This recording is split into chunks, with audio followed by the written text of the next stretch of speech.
The following program is underwritten by Barlow's Clam Shack, located at 856 Scenic Highway in Bourne. Barlow's Clam Shack, where the seafood is always fresh.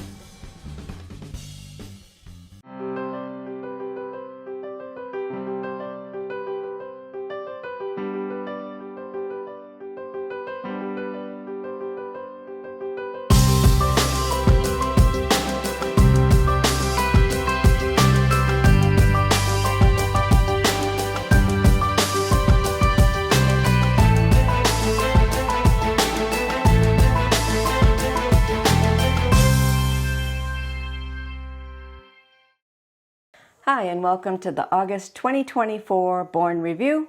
I'm Susan Barlow. First for some headline news and announcements. A powerful hail and thunderstorm hit Bourne on August 26th, causing very unusual and severe flooding at the Bourne Rotary and on MacArthur Boulevard. The largest pieces of hail I've ever seen pelted only some localized area in town, while others only experienced a thunderstorm. The first annual Buzzards Bay Food Truck and Craft Beer Festival was held at Mass Maritime Academy on August 17th. There were over 25 delicious food trucks to choose from and beautiful views along the canal to enjoy. The festival included other area vendors, lawn games, face painting, and a DJ. Sadly, a sea turtle was spotted washed up on the riprap along the mainland side of the Cape Cod Canal over the Labor Day weekend.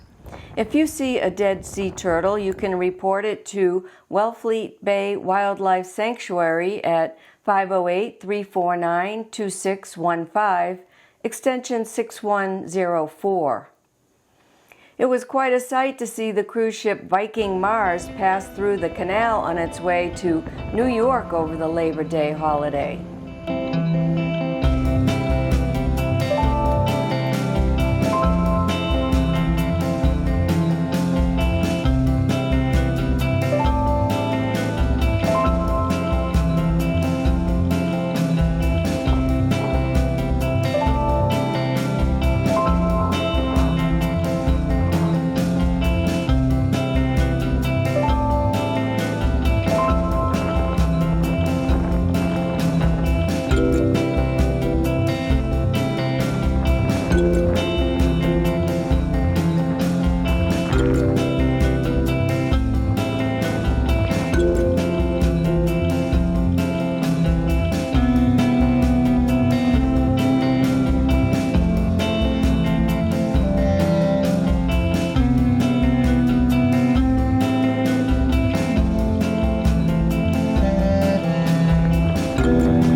A fun and informative first annual Monarch Butterfly Day was held at the museums at Tuxet on August 24th.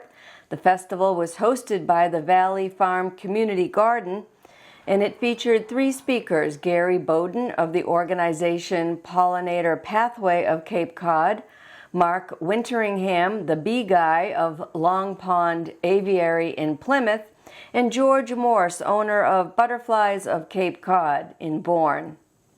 There were lots of crafts for kids, many who dressed in butterfly-related costumes, and vendors selling pollinator-friendly related products. You can watch all of the speakers on Bourne TV's YouTube channel. Want to open a pot shop in Bourne? Well, now's your chance. August 30th was the first day that applications for opening a pot shop by entering into a host community agreement with the town were accepted. Nearly 9 months after a town meeting vote to lift the ban on marijuana dispensaries in Bourne, Bourne is ready to begin receiving applications from potential businesses. Town leaders have been working hard to establish an application process that is transparent and socially equitable. Notable is that all discussions, meetings, and negotiations will be conducted by the Select Board in open session. There are no local fees required for the application process. A grading matrix will be used to score each applicant's written request and in-person presentation. Applications are due by 4 p.m. on September 25th. Here's a chart showing the application process. There was some fallout from how the latest very coveted liquor license was handed out in Bourne last January. Members of the Bourne Newcomers and Neighbors Club took a tour of the Cape Cod Canal Visitor Center located at 60 Ed Moffett Drive in Sandwich. If you haven't been for a visit, it's worth a trip and fun for kids and adults. Now for our top stories. The Pecasset Water Quality Group held its annual meeting on Saturday, August 17th. The group was formed to find solutions to the declining water quality in Hens Cove and that may be applied to other bays and estuaries in town and around the Cape. The group purchased 200,000 oyster seed as part of a remediation plan. Oysters are a natural way to clean water. Each year, the group plans to buy oyster seed to reach their goal of 1 million oysters working to clean the water in Hens Cove. Other main topics of discussion were innovative alternative septic systems to remove excess nitrogen, one of the main causes of damage to our bays and estuaries. New Title V regulations require towns to either request a watershed permit indicating they are working to solve the problem within a 20-year time frame, or go without a watershed permit and resolve the problem in just 5 years. So far, only 2 areas in Bourne have a TMDL, that's a total maximum daily load of nitrogen that is over the state limit. They are Skateague, Megansett Harbor, and Finney's Harbor. Excess nitrogen comes from people's urine when flushed down toilets into septic systems that don't effectively remove nitrogen. And so the nitrogen eventually makes its way into our area waterways, resulting in fish dying, endangering shellfish beds, toxic algae blooms, and poor water quality. The Pecasset Water Quality Group is urging residents to take some simple steps right now to improve water quality on the Cape. Stop using fertilizers and pesticides on their lawns, which due to our sandy soil go right into our water bodies. Adopt a Cape Cod lawn. Plant clover, reduce the size of your lawn, and plant some native perennial plants and flowers that feed birds and pollinators like bees. One of the key speakers at the annual meeting was Brian Baumgartel of the Massachusetts Alternative Septic System Test Center, located out on Joint Base Cape Cod. The center was founded in 1999 to find and test innovative alternative septic systems that do remove hazardous nitrogen. The test center finds innovative alternative systems from around the world and brings them to the center to see how they perform. Recently, the test center received $2 million in ARPA funds and $1.9 million from the Mass Technology Collaborative's Grant Solicitation for Technology and Innovation Ecosystems Awards Program. The funds will be used to expand the facility and its staff.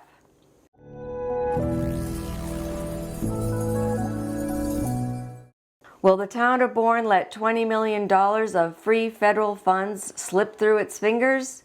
Friends of the Bourne Rail Trail are urging people to contact Governor Healy to get the rail trail built. Holding up the project is the Army National Guard, who don't want the 6.5-mile rail spur known as the F2 tracks removed. The military hasn't used these tracks since World War II. The other obstacle is the private company Cavosa Disposal of Falmouth, which leases use of the tracks for moving debris from its demolition jobs. Recently, Senator Susan Moran was able to put through an amendment, number 331, which sets aside $8.75 million for a new rail spur connected to the Hyannis Main Line. This line runs along the northern portion of the Cape, cutting through Barnstable, Sandwich, and Bourne on its way to the rail bridge. A spur or a new track connecting to Joint Base Cape Cod could ensure continued rail access to the base while freeing up the F2 line for the Bourne Rail Trail to be built. The new rail spur, funded by Senator Susan Moran's amendment, could be constructed so that it would connect the Upper Cape Regional Transfer Station to the Cape Cod Railroad as an alternative to the current F2 tracks. This federal money won't be available forever. When it expires, hope of a rail trail connecting Bourne villages to each other and to Falmouth and beyond will be gone.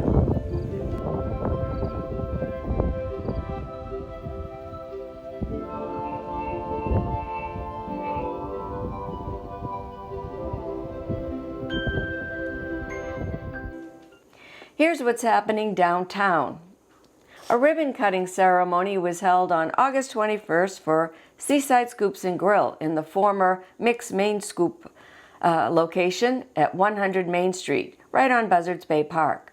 In addition to ice cream, Seaside Scoops and Grill also cooks up fresh burgers, chicken sandwiches, hot dogs, fried clams, scallops, and some clam chowder, among other things. Their regular hours are noon to 9 p.m.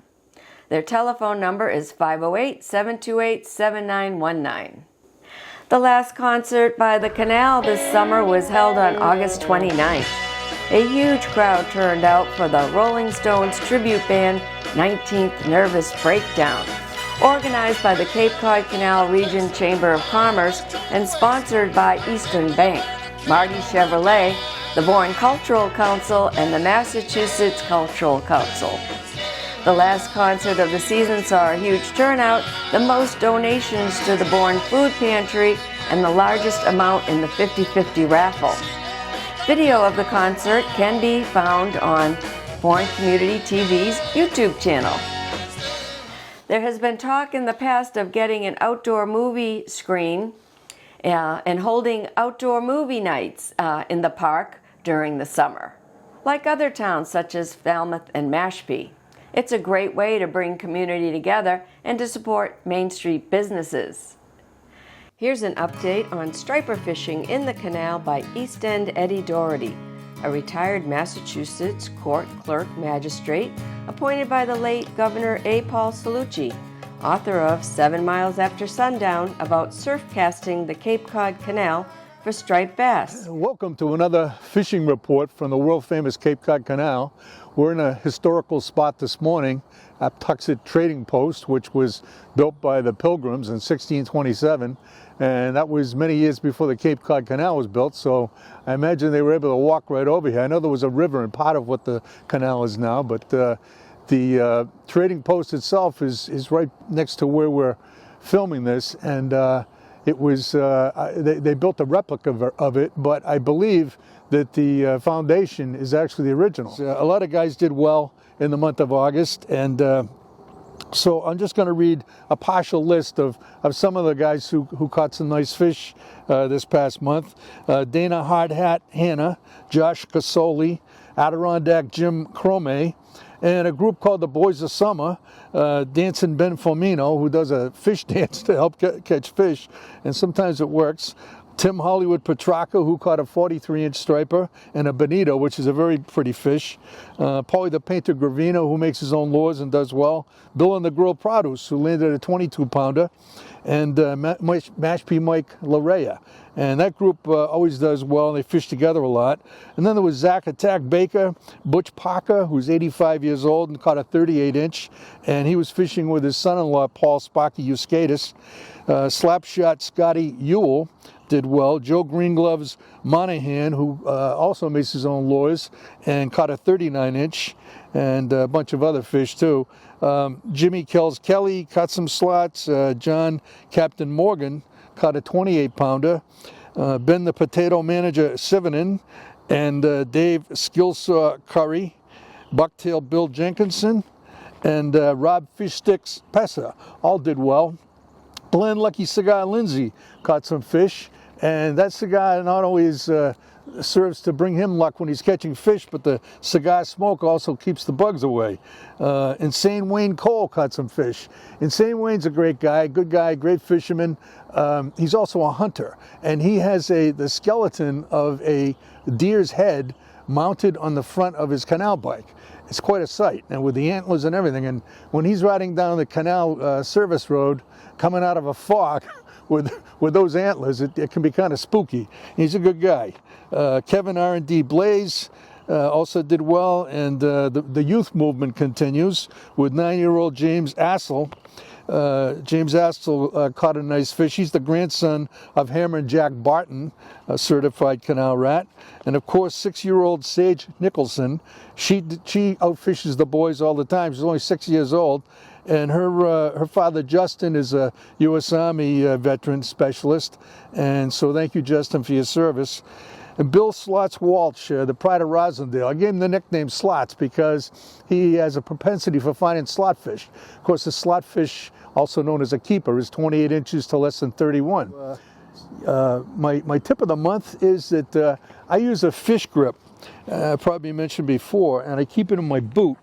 And it's great because you can open it up and put it in the fish's mouth, and you clamp down on it like that, and you're able to control the fish when you're taking the hook out. Now sometimes the hook comes out easy, but this is really great if the hook is in there good and you need to do some surgery, or if you're taking the hook out of the mouth of a bluefish, because they've got terrible teeth and you don't want to even go near the mouth of a bluefish. But anyway, when I am measuring after I take the hook out, the fish is laying down there with this in his mouth.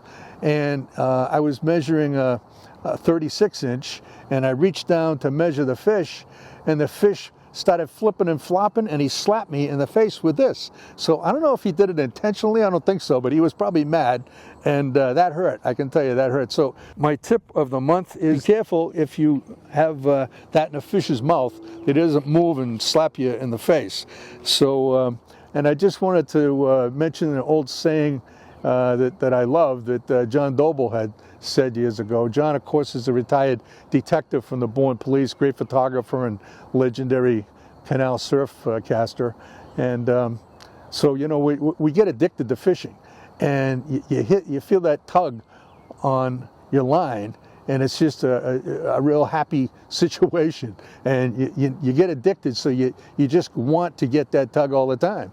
And so John says about the addiction, he says the tug is the drug. So I can attest to that. So in any event, till next time, catch a big one. Want your nice canal catch mentioned? Email the details to eastendeddie789@yahoo.com. Here's an update on town services. The Bourne Recycling Center will be open 6 days a week beginning September 10th. They're open 7 a.m. to 3 p.m., but closed on Tuesdays. Please don't include any hoses, ropes, or any other items that can cause tangling in the recycling machinery. Please either repurpose those items or put them into the trash. Styrofoam is not recyclable, so put that in the trash. And don't bag your recyclables. If you collect recyclables in a bag, please empty out the bag into the blue lidded barrel. When putting the two barrels out for pickup, place them 3 feet apart. Do not put textiles in the trash. There are containers at the Bourne Recycling Center specifically for textiles, as well as containers in the parking lots of Bourne Public Schools. Here's what's happening at the library. I'm going to talk about our September events coming up. We have 2 new ones. One is a poetry workshop with Jack DeWitt.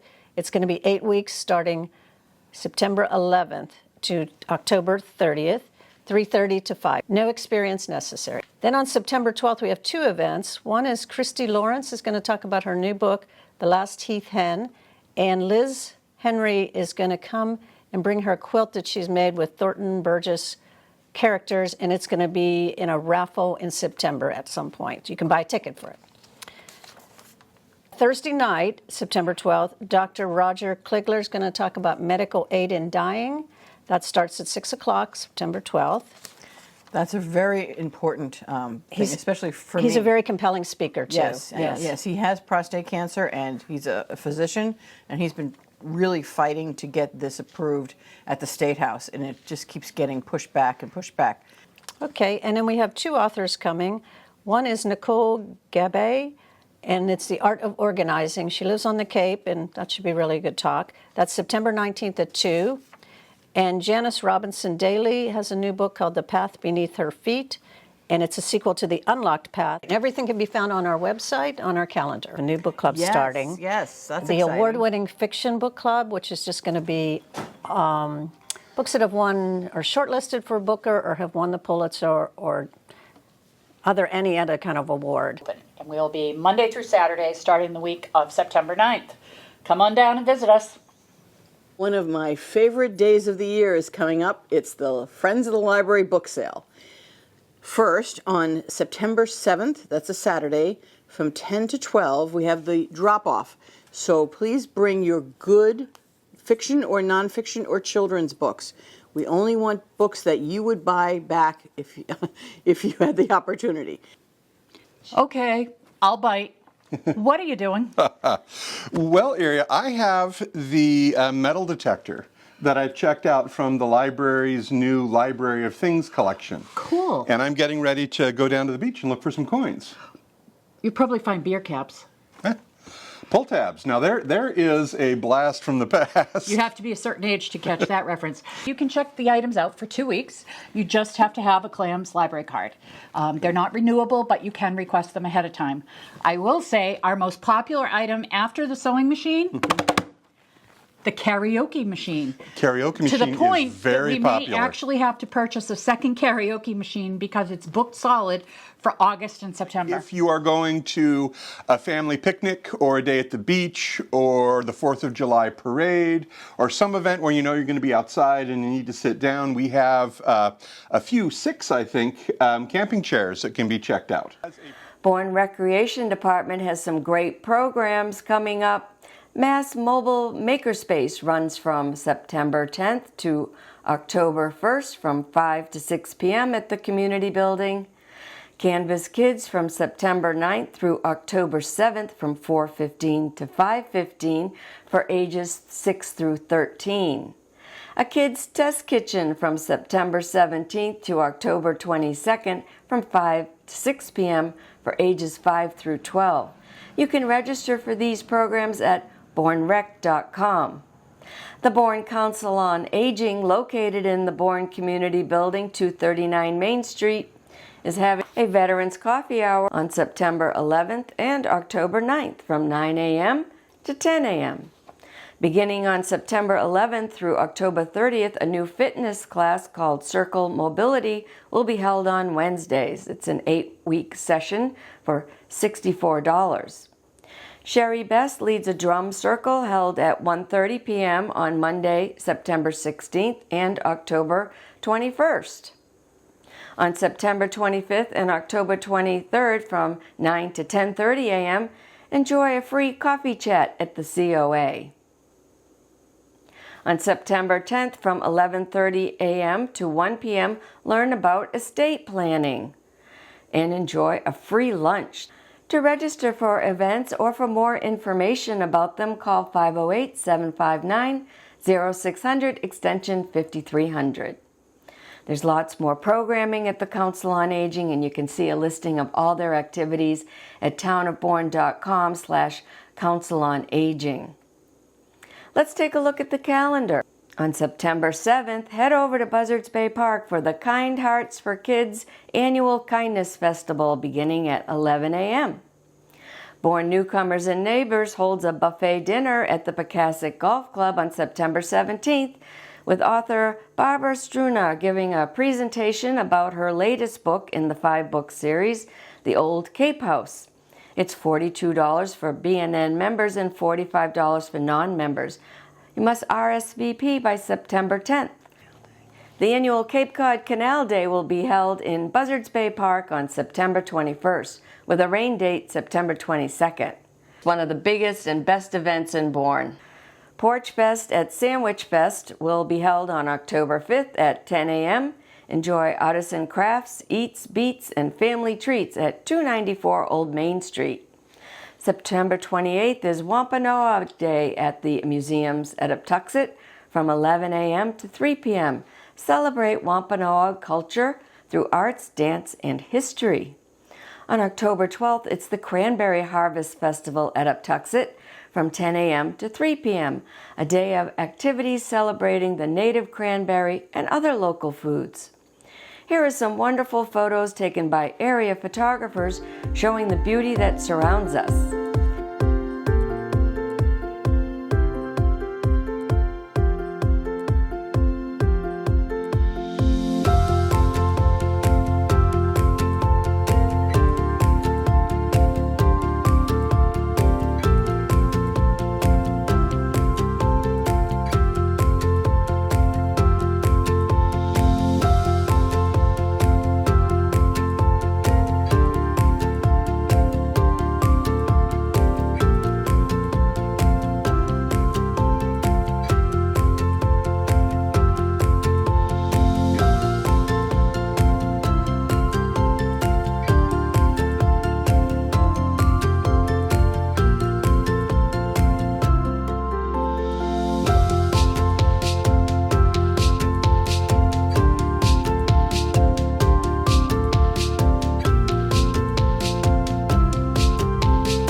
Please subscribe to our YouTube channel to keep up to date with what's happening in Bourne. Your company or organization can become an underwriter. It's a great way to spread the word. Send an email to info@bournetv.com for more information. Well, thanks so much for watching this episode of the Bourne Review, and I'll see you next time.